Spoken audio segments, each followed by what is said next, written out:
Dr. Nowhere's Office of Wonders presents the Oddity Compendium, a beginner's anomaly education program. Welcome to the Oddity Compendium. Today, we will be learning about many wonderful and strange oddities that exist inside of, outside of, and around your universe. These strange phenomena can range anywhere from life forms, products, and organizations to even events in anomalous time periods. Important.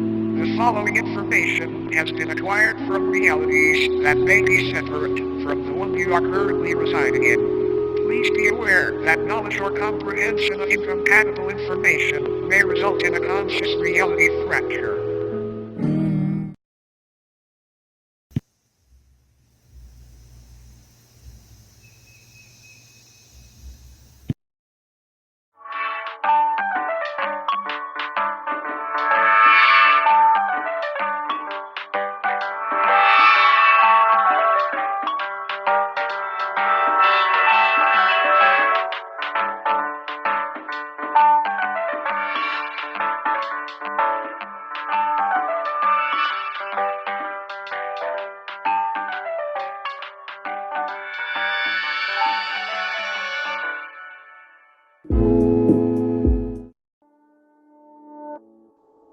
Fleshheads or mattress folk are a species of parasitic subhuman that highly resemble bedding mattresses.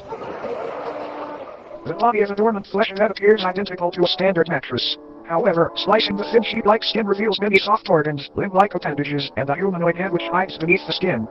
They were first discovered in the late 1960s when a mattress company was surveying excess storage. Upon finding many seemingly pristine mattresses that had not been sold, they gave them away to thrift shops and people in need. The people who received the mattress folk initially had no issues with faux beds. It wasn't until the air began to warm up that these beds awoke from their uneventful hibernations. The first reported victim was 19-year-old Alice Digere. She had been sleeping on a flesh bed for roughly 6 months before her sudden disappearance. After noticing the stench of sulfur and rot originating from her bed, her family called authorities, and the inside of the mattress revealed a feasting parasite, several hundred human bones, and a half-digested Alice. The method in which mattress folk sustain themselves is by waiting for the body heat of a host to wake them from their dormant state. Kind of like an egg, but not nearly as tasty. After they awake, they slowly unfold themselves from their soft mattress-like bodies. This process is very gradual and happens underneath its body or on its side so as not to be detected. After roughly a month of this process and on a night 17 degrees Fahrenheit or higher, its head and arms fully emerge and pull the sleeping host into its body, where prey is slowly digested. Not much is known about how these sleeping beauties came about, but it is theorized that since they are subhuman, they were once a branch of Homo sapiens that merged with a mycelial network many years ago.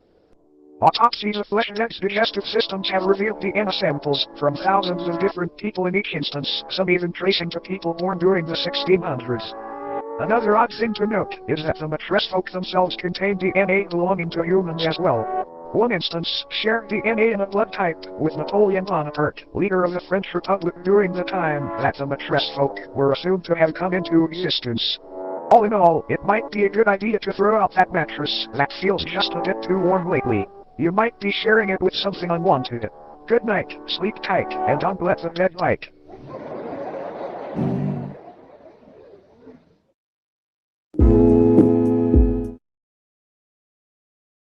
The headless macrocosm is a subreality nearly identical to Earth save for the fact instead of humans, tail-headless corpses remain in their stead.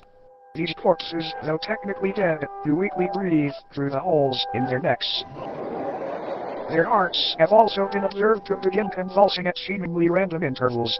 These beings are identical in appearance to one another aside from physical dimensions, which can vary severely between each corpse. The headless sub-people dwelling in this pocket reality have been observed changing their behavior when humans have physically interacted with them, and apparently gain a level of awareness and vitality when such events occur. There are approximately 2,393 living humans residing in this reality, all from parallel Earth. Every single resident recounts waking up in the headless macrocosm after falling asleep under strange circumstances back in their home realities.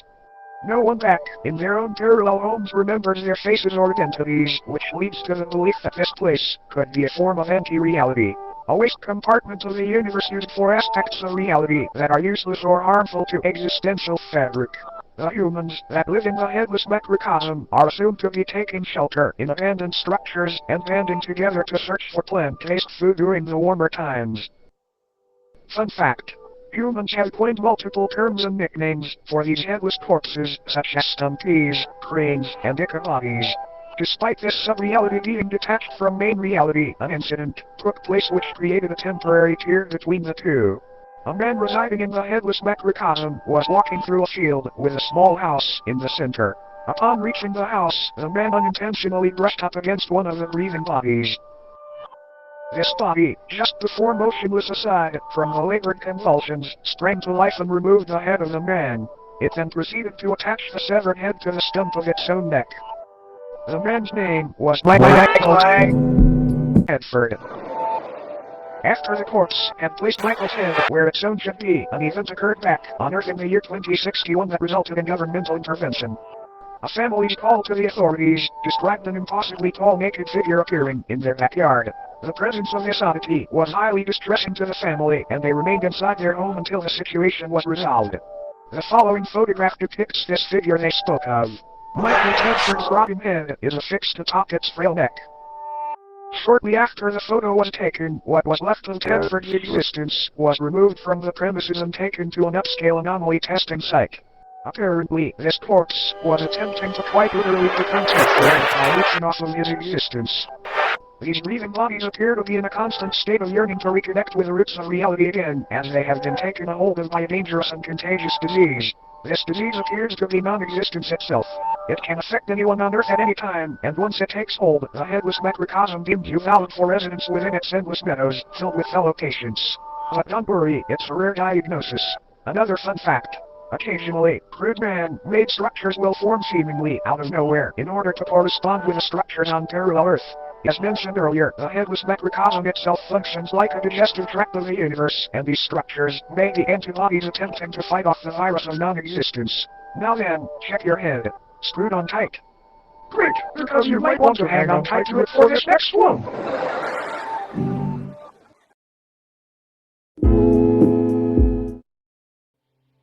The obelisks of enlightenment are a collective of monolithic beings that are currently residing in different remote locations across the world.